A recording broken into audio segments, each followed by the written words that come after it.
Banks never support the movie industry. Movie ഇൻഡസ്ട്രീനെ ഇന്ന് വരെ ഒരു ബാങ്ക് സപ്പോർട്ട് ചെയ്തിട്ടില്ല. അത് എന്തുകൊണ്ടാണെന്ന് ചോദിച്ചു കഴിഞ്ഞാൽ the high risk to it. അത് അവരുടെ പൈസ റിട്ടേൺ ചെയ്യാൻ വേണ്ടി നിങ്ങൾക്ക് കേപ്പബിലിറ്റി ഉണ്ടോ, ഇത് റിട്ടേണബിൾ ആണോ എന്നറിയാൻ വേണ്ടിയാണ്. കാരണം ലാപ്പ് നിങ്ങൾ എടുത്തിട്ട് ലോൺ അടച്ചില്ലെങ്കിൽ end of the day bank has to go for legal procedures. നിങ്ങൾക്ക് പരിചയമുള്ള പ്രൊഡക്ഷൻ ഹൗസുമായിട്ട് ഒരു അഗ്രിമെൻ്റ് ഇട്ടിട്ട് പ്രൊഡക്ഷൻ ഹൗസിൻ്റെ ഇത് കൊടുക്കുക, അതായത് അവരുടെ പ്രൊഫൈൽ കൊടുക്കുക. ഇൻട്രസ്റ്റ് റേറ്റ്സ് ഉള്ളത് പേഴ്സണൽ ലോണാണ്.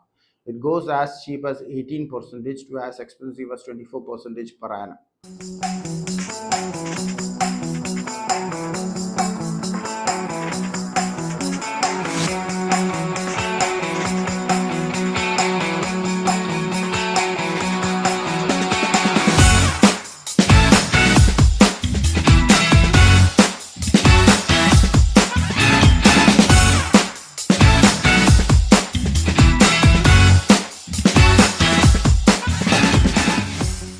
Welcome back to the channel friends.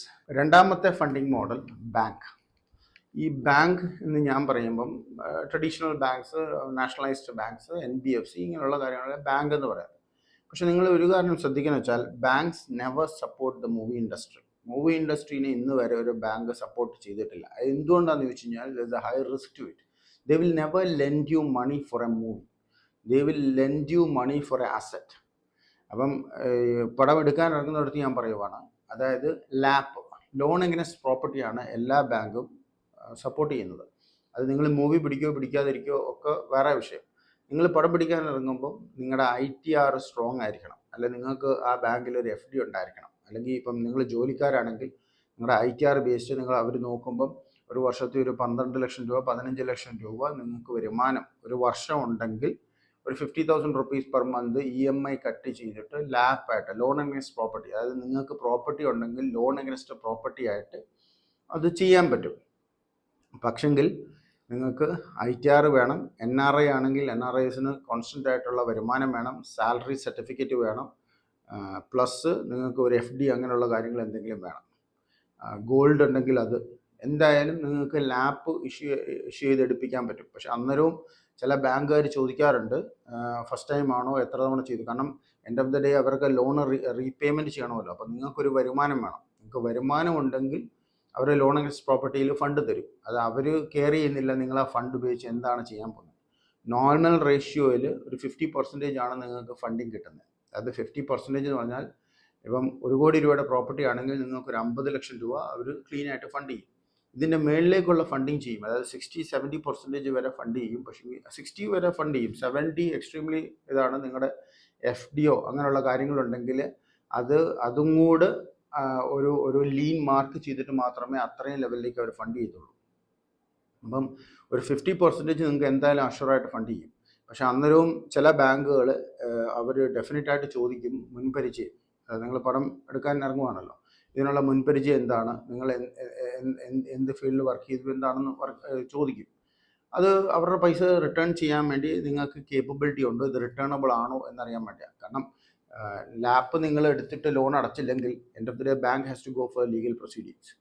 അപ്പം അത് ഒഴിവാക്കാൻ വേണ്ടിയാണ് അവർ എക്സ്പെർട്ടീസ് ചോദിക്കുന്നത്. അപ്പം അങ്ങനെ എക്സ്പെർട്ടീസ് ചോദിക്കുവാണെങ്കിൽ make sure that you work out with production ഹൗസുമായിട്ട്, ഏതെങ്കിലും ഒരു പ്രൊഡക്ഷൻ ഹൗസാണ് നിങ്ങൾക്ക് പരിചയമുള്ള പ്രൊഡക്ഷൻ ഹൗസുമായിട്ട് ഒരു അഗ്രിമെൻ്റ് ഇട്ടിട്ട് പ്രൊഡക്ഷൻ ഹൗസിൻ്റെ ഇത് കൊടുക്കുക, അതായത് അവരുടെ പ്രൊഫൈൽ കൊടുക്കുക. പക്ഷേ എന്തായാലും ബാങ്ക് വിളിക്കും, പ്രൊഡക്ഷൻ ഹൗസ് അഗ്രി ചെയ്യണമെന്നില്ല. ബിക്കോസ് ഇൻ കേസ് നിങ്ങൾ ആ ലോൺ തിരിച്ചടച്ചില്ലെങ്കിൽ production house will be call forward. ഈ പ്രൊഡക്ഷൻ ഹൗസിന് നഷ്ടപ്പെടാനൊന്നും ഇല്ലെങ്കിലും സിബിൽ സ്കോർ എഫക്റ്റ് ചെയ്യും. അത് ലാൻഡ് നിങ്ങളുടേതായിരിക്കും, പക്ഷെ അവരുടെ സിബിൽ സ്കോർ എഫക്റ്റ് ചെയ്യും. അപ്പം ഇങ്ങനൊരു ചലഞ്ച് നിങ്ങൾക്ക് ഉണ്ടാകും. അത് നിങ്ങൾ വളരെ കെയർഫുള്ളായിട്ട് ഹാൻഡിൽ ചെയ്യേണ്ടതാണ്. അതായത് ബാങ്ക് ഫണ്ടിങ് എടുക്കുമ്പോൾ, അതായത് ലോൺ അഗൈൻസ്റ്റ് പ്രോപ്പർട്ടി അല്ലെങ്കിൽ ലോൺ അഗൈൻസ്റ്റ് അസറ്റ്, അതായത് ഞാൻ പറയുന്ന ഗോൾഡ്, ഇങ്ങനെയുള്ള സാധനം എടുക്കുമ്പം നിങ്ങൾ വളരെ കെയർഫുൾ ആവണം. കെയർഫുള്ളായിട്ടേ നിങ്ങൾ ചെയ്യാൻ പാടുള്ളൂ. അത് ഞാൻ പറഞ്ഞ പോലെ എൻ്റെ സ്ട്രോങ് റെക്കമെൻഡേഷനാണ്. നിങ്ങളുടെ ഒരു സബ്ജക്റ്റ് ഉണ്ട്, നിങ്ങൾക്ക് ഭയങ്കര വിശ്വാസമുണ്ട് അത് ഓടുമെന്ന്, ഏതെങ്കിലും പുതുമുഖങ്ങളെ വെച്ചിട്ടൊന്നും അത് ഓണാക്കി എങ്ങനെയെങ്കിലും ഓടിച്ചെടുക്കാൻ നോക്കരുത്. കാരണം നിങ്ങൾക്കൊരു ജോലി കാണും, നിങ്ങളത് ഫണ്ട് ചെയ്യും, ലാപ്പ് എടുക്കും, ലാപ്പ് അടയ്ക്കാൻ പറ്റാതെ പോവും, EMI അടച്ച് നിങ്ങളുടെ സാലറിയിൽ നിന്ന് തന്നെ EMI കട്ടായി പോകും. അപ്പോൾ വളരെ കെയർഫുൾ ആവുക നിങ്ങളിത് ചെയ്യുമ്പോൾ. So this is the second, അതായത് ഞാൻ ബാങ്കിനുള്ള funding. So I have covered 2 portions now. അതായത് ഫസ്റ്റ് നമ്മൾ കവർ ചെയ്തത് friends and family funding, second നമ്മൾ കവർ ചെയ്തത് bank funding. So the third is personal loan. Personal ലോണിൽ വെച്ചിട്ട് പല ആൾക്കാരും ഫണ്ട് ചെയ്യാറുണ്ട്. പക്ഷേ ഈ പേഴ്സണൽ ലോൺ എന്ന് പറയുമ്പം നിങ്ങൾക്കറിയാം, one of the highest interest rates, അതായത് ക്രെഡിറ്റ് കാർഡിന് ശേഷം ഏറ്റവും ഹയസ്റ്റ് ഇൻട്രസ്റ്റ് റേറ്റ്സ് ഉള്ളത് പേഴ്സണൽ ലോണാണ്. It goes as cheap as 18% to as expensive as 24% per annum. അപ്പോൾ പേഴ്സണൽ ലോണ്, അതായത് 4 or 5 IT ഫീൽഡിലോ അല്ലെങ്കിൽ ഗൾഫിലോ നിങ്ങൾ വർക്ക് ചെയ്യുന്നവർ നോൺ കൊളാട്രലായിട്ട് ചിലപ്പം പേഴ്സണൽ ലോൺ നിങ്ങൾക്ക് കിട്ടിയ, അത് പേഴ്സണൽ ലോൺ കൊടുക്കുന്ന ഒരുപാട് സ്ഥാപനങ്ങളുണ്ട്. ബാങ്ക്സ് ഉണ്ട്, NBFCs ഉണ്ട്, ഒരുപാട് സ്ഥാപനങ്ങളുണ്ട്. അപ്പോൾ നിങ്ങൾ ഒരു 4 or 5 സുഹൃത്തുക്കളോട് ചേർന്നിട്ട് ഒരു 15 ലക്ഷം രൂപ വെച്ചിട്ട് പേഴ്സണൽ ലോൺ എടുത്തു. 24% ആണ്, ഞാൻ 24% തന്നെ നിങ്ങൾ 18 to 24% ആണ് ഇൻട്രസ്റ്റ്. ആ പേഴ്സണൽ ലോൺ എടുത്തു, നിങ്ങളുടെ കയ്യിലിരുന്ന പൈസയും ഇട്ട് പേഴ്സണൽ ലോൺ ഇട്ടിട്ട് നിങ്ങൾ ഫണ്ട് ചെയ്തു, ആ മൂവിക്ക് ഫണ്ട് ചെയ്തു. This is A possibility, but remember you are paying A huge amount of interest. പ്രത്യേകിച്ചും ഇതൊരു പടം 1 വർഷം 1.5 വർഷം നീളുമ്പോഴത്തേക്കിന് 36% നിങ്ങൾ കാൽക്കുലേറ്റ് ചെയ്യണം. 36% ആണ് നിങ്ങൾ നഷ്ടപ്പെടുന്നത്. ആ പടം ഓടി 36% കൂടെ കിട്ടിയാൽ മാത്രമേ നിങ്ങൾക്ക് ബ്രേക്ക് ഈവൻ ആക്കാൻ പറ്റുള്ളൂ ആ മൂവി. സെയിം തിങ് NRIസിനടുത്ത് ഞാൻ പറയുന്നത് പേഴ്സണൽ ലോൺ എടുത്തിട്ട് നിങ്ങൾക്ക് മൂവി ഫണ്ട് ചെയ്യാൻ പറ്റും. നോൺ കൊളാട്രലാണ്. ഇവിടുത്തേനെക്കാട്ടി ഐ ബിലീവ് ഇൻ ഗൾഫിൽ അല്ലെങ്കിൽ പുറത്തൊക്കെ എന്ന് പറഞ്ഞാൽ personal loan, because of your career history, gratuity, ഇതൊക്കെ കാൽക്കുലേറ്റ് ചെയ്ത് ഒരു നല്ലൊരു എമൗണ്ട് പേഴ്സണൽ ലോൺ എടുക്കാൻ പറ്റും. ഇന്ത്യയുടെ അത്രയും ഇൻട്രസ്റ്റ് റേറ്റ്സും കാണത്തില്ല. ബട്ട് റിമെമ്പർ ഗൈസ്, പുറത്ത് അറിയാമല്ലോ, ജോബ് സെക്യൂരിറ്റി ഇല്ലെങ്കിൽ പണി പോയെങ്കിൽ ഇത് നിങ്ങൾ തന്നെ അടക്കേണ്ടി വരും. സോ മേക്ക് ഷുവർ, അങ്ങനെ നിങ്ങൾ ചെയ്യുമ്പം make sure that you do it with proper study. നല്ലപോലെ പഠിച്ച് ആ മൂവിനെ കുറിച്ച് പഠിച്ചിട്ട് വയബിലിറ്റി ചെക്ക് ചെയ്ത് സ്റ്റാർ വാല്യൂ ഉള്ള പടങ്ങൾ മാത്രമേ അങ്ങനെ ചെയ്യാൻ പാടുള്ളൂ. You mitigate all the risk possible. ചാടിക്കയറി പേഴ്സണൽ ലോൺ കിട്ടുന്നുണ്ട്, 1 million dirhams ലോൺ എടുത്തുകൊണ്ട് വന്ന് ഫണ്ട് ചെയ്ത് കാര്യങ്ങൾ മുമ്പോട്ട് എടുക്കരുത്. Because it's a big challenge. എനിക്ക് ഇതിനു മുമ്പ് ഒരു അനുഭവമുണ്ട്. ഞാൻ പേഴ്സണൽ ലോൺ എടുത്തിട്ട് ഞാൻ ഒരു പടം ചെയ്തിട്ടുണ്ടായിരുന്നു. അപ്പോൾ അതങ്ങനെ Sunday Holiday is an example. അതായത് സേരാബാനുവിൻ്റെ പോസ്റ്റ് പ്രൊഡക്ഷൻ നടന്നുകൊണ്ടിരിക്കുമ്പോഴാണ് സൺഡേ ഹോളിഡേയുടെ ഷൂട്ട് സ്റ്റാർട്ട് ചെയ്യുന്നത്. It's a big story. Sunday ഹോളിഡേയുടെ ഷൂട്ട് സ്റ്റാർട്ട് ചെയ്യുക. So it's only 2 more days, 48 മണിക്കൂർ. അതായത് ഞാൻ ദുബായിൽ വർക്ക് ചെയ്യുന്ന സമയത്താണ്. സോ ഒരു ഉച്ചയ്ക്ക് ഒരു 2 മണിയായപ്പം ഞാൻ സൺഡേ ഹോളിഡേയുടെ movie I was planning to do with Eros International. ഇറോസുമായിട്ട് മുംബൈ കമ്പനിയുമായിട്ടായിരുന്നു first movie. Care of Serabanu ഞങ്ങൾ കോ പ്രൊഡക്ഷൻ ആയിരുന്നു. So we agreed, Sunday holiday was brought by them to me. So we agreed that we will do the movie together. ഇറോസും ഞങ്ങളുമായിട്ട് second മൂവിയും ചെയ്യുന്നു. They were happy with our production process. ഞങ്ങളുടെ production process ഭയങ്കര സെറ്റായിരുന്നു. ഒരു corporate കൾച്ചറിലായിരുന്നു ഞങ്ങളുടെ പ്രൊഡക്ഷൻ മാനേജ് ചെയ്തുകൊണ്ടിരുന്നത്, ഇൻക്ലൂഡിങ് അക്കൗണ്ടിങ്സ്. അപ്പോൾ അത് അവർ ഭയങ്കര സാറ്റിസ്ഫൈഡ് ആയിരുന്നു ഇറോസ്. സോ സേരാബാനുവിൽ ഐ ഫണ്ടഡ് ഫസ്റ്റ്, അതായത് മാക്രോ മോഷൻ പിക്ചേഴ്സ് ഫണ്ട് ചെയ്തിട്ട് സെക്കൻഡ് റൗണ്ട് ഓഫ് ഫണ്ടിങ് ആയിട്ടാണ് ഇറോസ് ഫണ്ട് ചെയ്തത്. സോ സൺഡേ ഹോളിഡേ അവർ കൊണ്ടുവന്നപ്പോൾ ഞാൻ പറഞ്ഞു, I'm already doing a movie, so I won't be able to fund it in the beginning. അപ്പം റോസിൻ്റെ അടുത്ത് പറഞ്ഞു, okay do one thing, we will fund it first and second round you can fund it this time. ഞാനത് agree ചെയ്തു.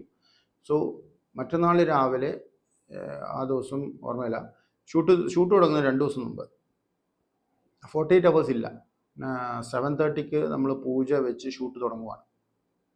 2 മണിയായപ്പോൾ എനിക്കൊരു call വന്നു ദുബായിലേക്ക്. ഇറോസിൻ്റെ അടുത്തുനിന്ന് കോൾ വന്നിട്ട് പറഞ്ഞു, ഇറോസിൻ്റെ ഹെഡ് എൻ്റെ അടുത്ത് പറഞ്ഞു, കേരള ഹെഡ് പറഞ്ഞു, ഞങ്ങൾക്ക് ഈ ഫെബ്രുവരി ഇയർ എൻഡിങ് വരുവാണ്, അപ്പം സൺഡേ ഹോളിഡേ നമുക്ക് ഫണ്ട് ചെയ്യാൻ പറ്റില്ല. Let's do one thing, let's move the movie to April 2017 നമുക്ക് മൂവ് ചെയ്യാം. മൂവ് ചെയ്തിട്ട് നമുക്ക് അന്നേരം നമുക്ക് ചെയ്യാമെന്ന് പറഞ്ഞു. So I said okay fine. അത് ഞാൻ ഓക്കെ പറഞ്ഞു. ഞാൻ ജിസ്സിനെ വിളിച്ചിട്ട് ജിസ്സിൻ്റെ അടുത്ത് പറഞ്ഞു, ജിസ് ഇത് റോസ് ഇങ്ങനെ പറഞ്ഞിട്ടുണ്ട്, so let's move the movie to April എന്ന് പറഞ്ഞ് ഞാൻ ഫോൺ കട്ട് ചെയ്തു. ഞാൻ അത്രയും വലിയ ചിന്തിച്ചില്ല. ഞാനന്ന് ഒരു ദുബായിൽ ഓഫീസിലിരിക്കും, മീൻസ് വർക്ക് ചെയ്യുക. സോ ഒരു ഹാഫ് ആൻ അവർ കഴിഞ്ഞപ്പം ജിസ് എന്നെ തിരിച്ച് വിളിച്ചിട്ട് ചോദിച്ചു, ലജു ഇപ്പം എൻ്റെ അടുത്ത് പറഞ്ഞ് സീരിയസ് ആയിട്ടാണോ പറഞ്ഞതെന്ന് ചോദിച്ചു. ഞാൻ പറഞ്ഞു ജിസ് സീരിയസ് ആയിട്ടാണ് പറഞ്ഞത്, എന്താ കാര്യം എന്ന് ചോദിച്ചു. അപ്പോൾ ഞാൻ അതിനകത്ത് വരുമ്പോഴായിരിക്കും ഒന്നും ശരിക്കും ഒന്നും ചിന്തിച്ചിട്ടില്ല. ഇറോസിൻ്റെ അടുത്ത് പറഞ്ഞു, ഇറോസ് കൊണ്ടുവന്ന പ്രൊജക്റ്റാണ്. So definitely I passed on the message to the director. So ജസ്റ്റിൻ്റെ അടുത്ത് പറഞ്ഞു, യൂണിറ്റ് ഓൾറെഡി ചെന്നൈയിൽ നിന്ന് പുറപ്പെട്ടു കഴിഞ്ഞു. അക്കോമഡേഷൻസ് ആർട്ടിസ്റ്റിനും ടെക്നിക്കൽ ക്രൂവിനുള്ള അക്കോമഡേഷൻ ബുക്ക് ചെയ്തു. 30 ഡേയ്സിനേക്ക് എല്ലാവരുടെയും ഡേറ്റ്സ് ബ്ലോക്ക് ചെയ്തു. നമ്മളിപ്പം നോ പറഞ്ഞാൽ ഈ 30 ദിവസം അവർ വെറുതെ ഇരിക്കേണ്ടി വരും. ഏപ്രിലേക്ക് നമുക്ക് അവരുടെ ഡേറ്റ് കിട്ടുമെന്ന് ഉറപ്പില്ല. കാരണം ഫെബ്രുവരി ആയി, മാർച്ച്, ഏപ്രിൽ 60 ഡേയ്സ് കഴിയുമ്പോൾ ആർട്ടിസ്റ്റിന് വേറെ പടത്തിന് സ്റ്റാർട്ടിങ് കാണും. അപ്പോൾ ഞാൻ പറഞ്ഞു, ജസ്റ്റ് ഇത് ശരിയാണ്, പക്ഷെങ്കിൽ ഞാൻ ഓൾറെഡി ഫണ്ട് സേറാബാനുവിൽ ഇറക്കി കഴിഞ്ഞു. I won't be able to fund it. Funding എനിക്ക് ചലഞ്ചാണ് എന്ന് ഞാൻ പറഞ്ഞു. അപ്പം ജിസ്റ്റൻ്റെ അടുത്ത് പറഞ്ഞു, ലച്ചു അങ്ങനെയല്ല, ഇത് ഒരുപാട് പേരുടെ ഭാവിയാണ്, എൻ്റെ ഭാവിയാണ്. 3.5 വർഷം കഴിഞ്ഞിട്ടോ മറ്റോ ആണ് ജിസ്റ്റ് പടം ചെയ്യുന്നത്. സോ ഐ ഡെഫിനറ്റ്ലി എങ്ങനെയെങ്കിലും ഈ പടം ഓണാക്കണം എന്ന് പറഞ്ഞു. സോ അപ്പം നിങ്ങൾ ചിന്തിക്കണം, 48 മണിക്കൂർ തികച്ചില്ല, 48 അവേഴ്സേ ഉള്ളൂ പടം, അതായത് ഷൂട്ട് തുടങ്ങാൻ വേണ്ടി 48 അവേഴ്സേ ഉള്ളൂ. അപ്പോൾ ഞാൻ ഫോൺ കട്ട് ചെയ്തു. അപ്പോൾ ഒരു ഉച്ചയ്ക്ക് ഒരു 2:30 ദുബായ് ടൈം, 2:30 ആയി. 2:30ക്ക് ഞാൻ ഉച്ചയ്ക്ക് ഇങ്ങനെ ചിന്തിക്കുക, അതായത് ഷൂട്ട് സ്റ്റാർട്ട് ചെയ്യണേ. അപ്പോൾ ഞാൻ ജിസ്സിനടുത്ത് ചോദിച്ചു, എത്ര രൂപ വേണ്ടി വരും സ്റ്റാർട്ട് ചെയ്യാൻ? അപ്പോൾ ഒരു 50 ലക്ഷം രൂപ എങ്കിലും വേണ്ടി വരും. അഡ്വാൻസസ് എല്ലാം പ്ലേസ്ഡ് ആണ്. ആ അഡ്വാൻസ് റൗണ്ട് ഞാനാണ് ചെയ്തത്, മറ്റേ ഇറോസ് അല്ല ചെയ്തത്. ഇറോസ് പ്രൊഡക്ഷനിലേക്ക് ഫണ്ട് ചെയ്യാമെന്നാണ് പറഞ്ഞത്. അപ്പോൾ അഡ്വാൻസസ് ഞാൻ പ്ലേസ് ചെയ്തിരുന്നു, പക്ഷേ പ്രൊഡക്ഷൻ മാനേജ് ചെയ്യണം. അങ്ങനെ ഒരു അരമണിക്കൂർ തല പുകഞ്ഞ് ഓഫീസിൽ ഇരുന്ന് ആലോചിച്ചിട്ട് 3 മണിയായപ്പം എൻ്റെ റിലേഷൻഷിപ്പ് മാനേജറിനെ വിളിച്ചു, എൻ്റെ ദുബായിലുള്ള ബാങ്കിൻ്റെ.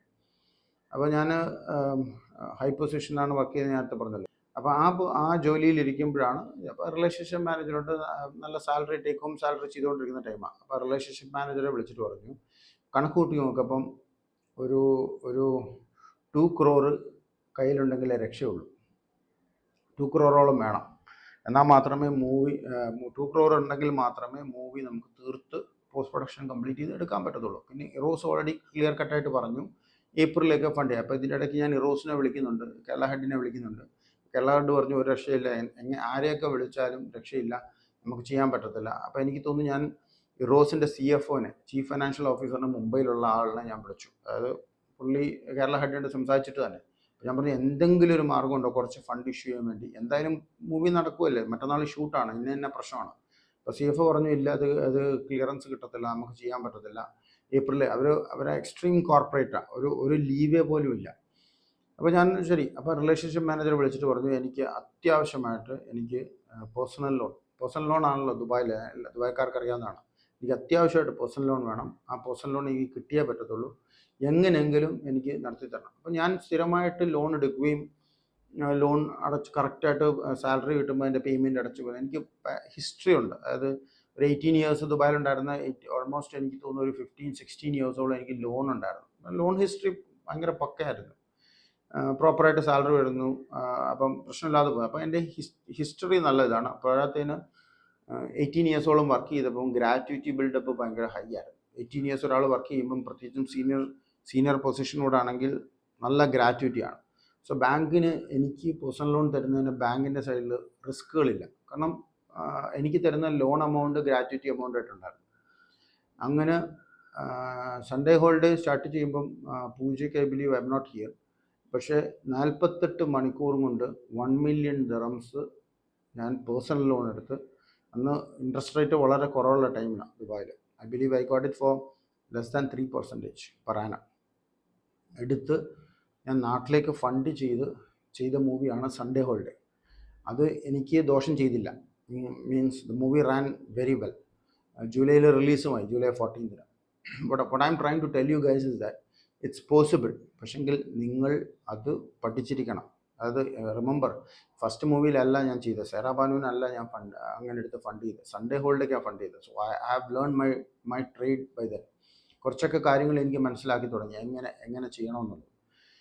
So what I'm telling all you guys that personal loan എടുക്കാൻ ഇറങ്ങുമ്പം വളരെ കെയർഫുൾ ആവുക. ഇന്ത്യയിൽ interest rates is extremely high.